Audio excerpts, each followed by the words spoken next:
Much. And joining me for more on all of this and other matters is Congresswoman Cathy McMorris Rodgers. She's chair of the Republican conference on the House side. I appreciate you being here today. I know that we want to talk about tax reform, but if I could just start with that. I think you heard Debbie Dingell, the Congresswoman from Michigan, saying that this problem has to be solved by women working together. What have you been hearing or talking to your fellow congresswomen or men about this over the weekend? Right. Well, I do agree with Debbie, and I'm pleased that the House is taking action right now. We are taking action so that we would require every member to take sexual harassment training at every year. And part of that is to ensure that they are more educated, but we're also reviewing when there is a victim and the process in the House regarding making sure that we have victim support and that there's a place that victims can go. Clearly, we're not where we need to be. And part of it is even just educating members and staff on what's appropriate behavior in the workplace. We have some significant work to do, but I'm encouraged that the House is taking some action. So this is happening all when we have a big tax reform debate of which you are one of the leaders. I want to have you listen to Counselor to the President Kellyanne Conway. She talked about this last week and then again this morning and how it dovetails with tax reform. Listen.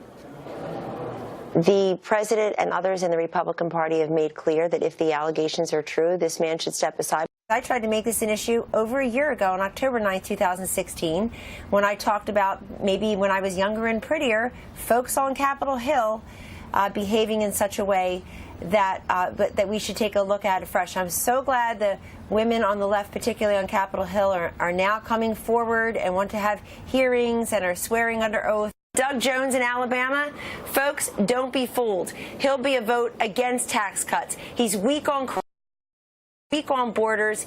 He's strong on raising your taxes. He's terrible for property owners. So vote Roy Moore? I'm telling you that we want the votes in the Senate to get this tax bill through. What do you think about Kellyanne's comments this morning and how that fits into tax reform? It's possible that the Senate would actually pass the bill and the conference report before Roy Moore is even seated. So I was curious what you think about that. Well, I said last week that I think Roy Moore should step aside and that we need to get the work done on tax reform. And I'm really encouraged with the action that we took in the House last week. We got 227 yes votes in the House. There's momentum. And as soon as we can get it through the Senate, the better. And we're on track to do that. So let me ask you then about this. Mick Mulvaney was on some of the Sunday shows yesterday. There's this issue about whether the individual mandate should be repealed. The Senate included it in its bill. The House did not. Listen to what Mick Mulvaney from the White House said. I don't think anybody doubts where the president is on repeal and replace. The White House would love to see Obamacare taken apart all at once, bit by bit, however we can do it. If a good tax bill can pass with that Obamacare mandate repeal as part of it, great. If it needs to come out in order for that good tax bill to pass, we can live with that as well. Do you have a preference on whether it's in or out when it comes to the conference?